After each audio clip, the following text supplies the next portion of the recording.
Welcome to the AI Hustle Podcast, the podcast where we break down the latest in AI news, tools, and interview experts helping you hustle and do more using AI. If you've been following the podcast for a while, you'll know that over the last 6 months, I've been working on a stealth AI startup. Of the hundreds of projects I've covered, this is the one that I believe has the greatest potential. So today I'm excited to announce AIBox. AIBox is a no-code AI app building platform paired with the App Store for AI that lets you monetize your AI tools. The platform lets you build apps by linking together AI models like ChatGPT, Midjourney, and 11 Labs.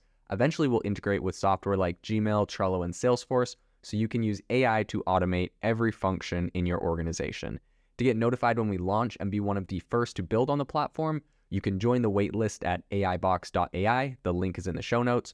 We are currently raising a seed round of funding. If you're an investor that is focused on disruptive tech, I'd love to tell you more about the platform. You can reach out to me at jaden@aibox.ai. I'll leave that email in the show notes.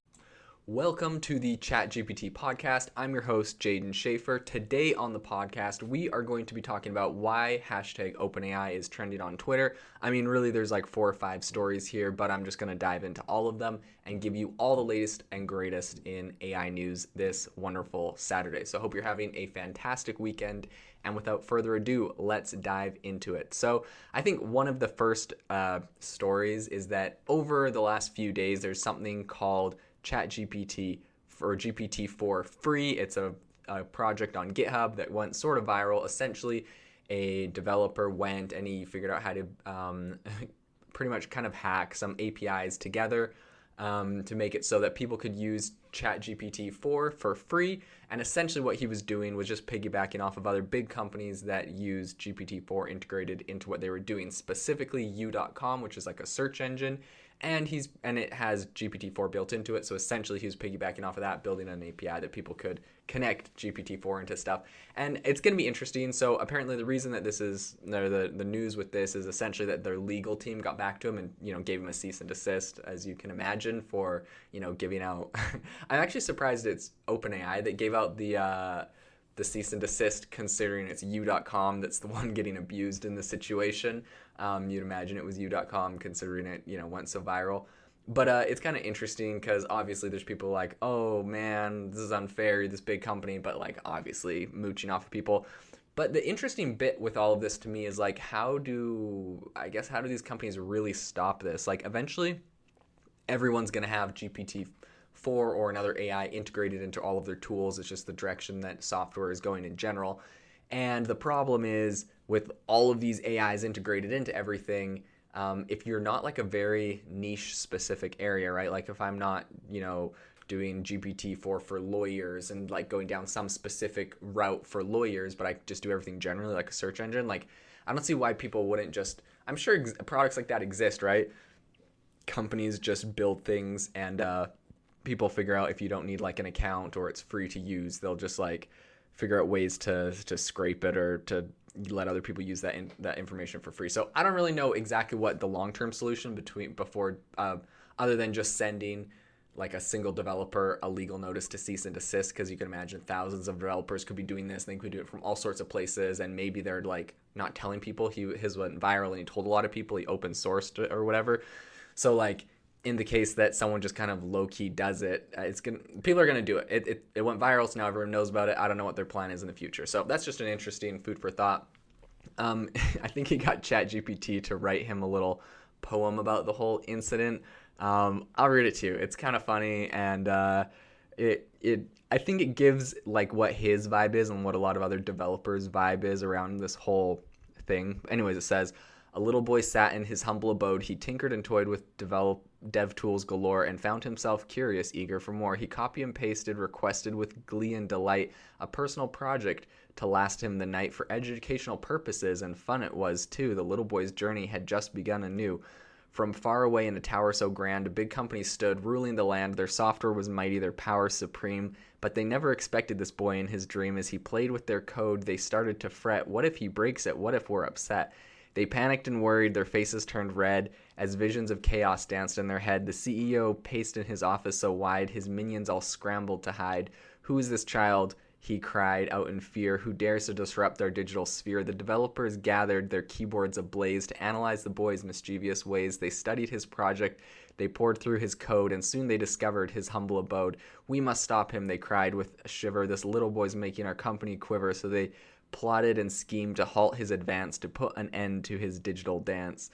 Anyways, okay, you get the picture. Like, small indie dev, and he does this little thing, but like obviously you see the side from OpenAI, so I won't dive into it. I just thought it was kind of funny, and obviously it's a little argument going on Twitter and that. Okay, piece of information number 2. This is just funny. A lot of people are saying like OpenAI is getting a little bit ridiculous.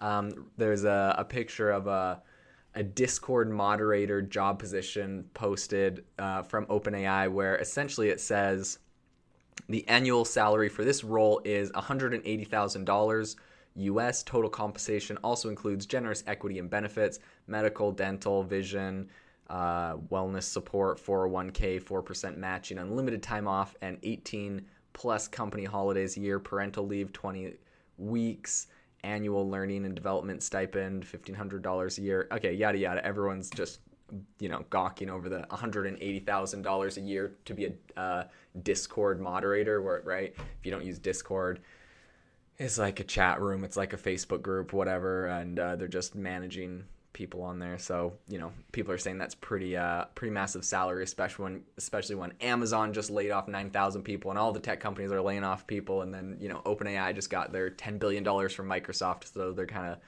going crazy, spending money on all sorts of things. So that's kind of funny. People are criticizing it.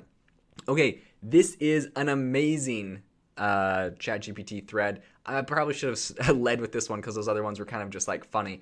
But this one is by the CEO of Do Not Pay. He's been like in the AI game from the very beginning. Honestly, I've been pretty impressed because he had a software company, but he really as soon as ChatGPT launched, he was one of the first of these guys that really was like dialed into talking about how they're integrating AI into their product. And if you don't know, he's kind of like a consumer protection company who helps people get out of traffic tickets and parking tickets. That was the start, and now it's just expanding into getting out of all sorts of legal problems, consumer protection, renegotiating your bills with Comcast or other, like cell phone or Wi-Fi providers, that kind of thing. So saving people money. Anyways, this is his Twitter thread, and it was pretty awesome. He said, "I decided to outsource my entire personal finance life to GPT-4 via the Do Not Pay chat we are building. I gave AutoGPT access to my bank, financial statements, credit report, and email. Here is how it's going so far. I'm up $217.85, and these are the strange ways it is saving me money." He said, "First, using Do Not Pay's Plaid connection, I had it log into every bank account and credit card that I own and scanned 10,000 plus transactions. It found $80 leaving my account every month in useless subscriptions and offered to cancel every single one. The bot got to work mailing letters in the case of gyms using the USPS Lob API, chatting automatically with agents, and even clicking online buttons to get them canceled. Example of how it works below. Now that the easy savings were out of the way, I wanted to go deeper. I asked it to scan the same transactions and find me one where I could get an easy refund. First, from my email, it identified a United Airlines in-flight Wi-Fi receipt for $36.99 from London to New York. It then asked me, did it work properly? When I said no, it immediately drafted a persuasive and firm legal letter to United requesting a refund. The letter was both legalistic, citing FTC statutes, and convincing. A bot then sent it to them via their website. Within 48 hours, United agreed to refund me the $37. I wanted to take a break from saving money and asked ChatGPT-4 about my credit score. Using the Array API, it got my score and report without advertisements or trying to sell me a credit card. Okay, honestly, that's pretty nice if anyone's messed around with anything on credit scores and that kind of stuff. That's always, Credit Karma, all of that. They got ads for credit cards all over the place. He said, I'm currently working on several GPT-4 credit disputes and will report back. Now it was time to unleash GPT-4 on my bills. I'm a customer of Comcast, and so I asked it to negotiate my bill. When Comcast offered a $50 discount, the bot pushed back. It said, no, I want more, and it got it to over $100. GPT 3.5 apparently never pushed back on that kind of stuff, so they're saying they're seeing some pretty big differences between 3.5 and 4 in that regard. He said, I'm already up to $217 in under 24 hours and have dozens of other disputes pending. My goal is to have GPT-4 make me $10,000. We are building do not pay chat to be available as a ChatGPT plugin on our website and even via iMessage. Consumer rights is the perfect job for AI, yada, yada. Obviously, this guy is the CEO of that company, so tooting his own horn and probably talking about a lot of different technologies and things that may not be all publicly available or fully functioning to the max. Just speaking from experience, I feel like CEOs are optimistic about what it can do, and it may not be able to nail that every time for everyone, but those are pretty cool, incredible use cases that inevitably will be rolled out in the future for a lot of different products. So that is an amazing use case. Something else that is in the news recently is that OpenAI, they raised $300 million at a $27 to $29 billion valuation. What they're talking about here, because we all know that, right, they raised $10 billion from Microsoft, yada, yada. Pretty much what happened was the way that OpenAI was structured from the beginning, it was a nonprofit, then it went to a for-profit, and it made it really hard for employees to cash out on their stock options and to have stock options, period. That was the problem with the nonprofit. So once it switched to a for-profit, which this is kind of one of the arguments, I guess, that Sam Altman, like the reasons why he says it needs to be a for-profit. One of his reasons that's sort of compelling is the fact that employees can actually get shares in the company like a normal tech company, and then they can sell them. So they actually get some sort of benefit for making the company successful. This is normal in every single other software company. OpenAI struggled because it was a nonprofit. Do I think it was right of them to switch from a nonprofit to a for-profit? Personally, absolutely not. I think that's ridiculous.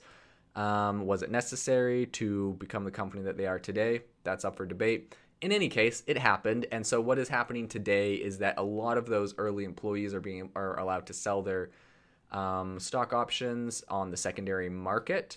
And so that, I think, is where the $300 million came from. I don't believe that was strictly OpenAI raising that money just straight to their bank, although I would verify that. But that's just going on Twitter. Everyone's kind of talking about it. Good for the employees. A lot of people became millionaires, and good for them. You got in early and you hustled and you got your stock options, then great. One last thing to finish off that's kind of funny. Everyone's talking about AutoGPT and everything it can do. At the moment, right, you need kind of to be a developer to use it, since it's like a GitHub project.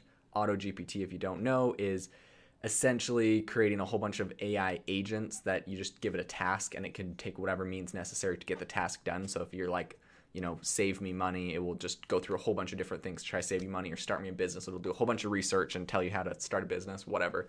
Beyond just like one chatbot, it's like, it could be like 100 chatbots. It can open new chatbots and give them new projects and tasks and research. In any case, someone said, I asked AutoGPT to figure out if we live in a simulation. 5 minutes in, it decided it should also develop its own simulations with the potential for creating self-aware or conscious entities. Anyways, and they're like, I messed up. Anyways, it's funny. That's its way of, figuring out if we live in a simulation is to create simulations and I guess compare. But in any case, it just illustrates the power of AutoGPT. You give it a task and it can take really unexpected turns to achieve what you've asked it to do, which is pretty cool, to be honest, having that sort of functionality. Really impressive for the team over at AutoGPT and all the devs kind of working on that. In any case, thank you so much for tuning into the ChatGPT podcast this wonderful Saturday. Make sure to join our Facebook group, link in the show notes, and also get on our weekly, I know I used to say daily newsletter, and some people have mentioned that I've been slacking, so I can promise weekly, maybe not daily, AI newsletter to find out the latest that is happening every week in AI. We love our Facebook group. We have over 1,200 people on there. So if you are working on anything in AI, have any questions or have experience to share, we would love to see you in the group. It's super active, and I'm always amazed by the projects and ideas, tips, and tricks I see in there. So thank you so much for joining the podcast. Have a wonderful rest of your day, and I'll see you next time. If you are looking for an innovative and creative community of people using ChatGPT, you need to join our ChatGPT creators community. I'll drop a link in the description to this podcast. We'd love to see you there, where we share tips and tricks of what is working in ChatGPT. It's a lot easier than a podcast, as you can see screenshots, you can share and comment on things that are currently working. So if this sounds interesting to you, check out the link in the comment. We'd love to have you in the community. Thanks for tuning in to the AI Hustle podcast. If you could do us a massive favor, we would really appreciate it if you could leave us a review wherever you get your podcast. This helps people find the podcast. It helps people know this is a good place to go. And we would really appreciate it as it helps us continue to bring on incredible guests and share incredible content for you to listen to.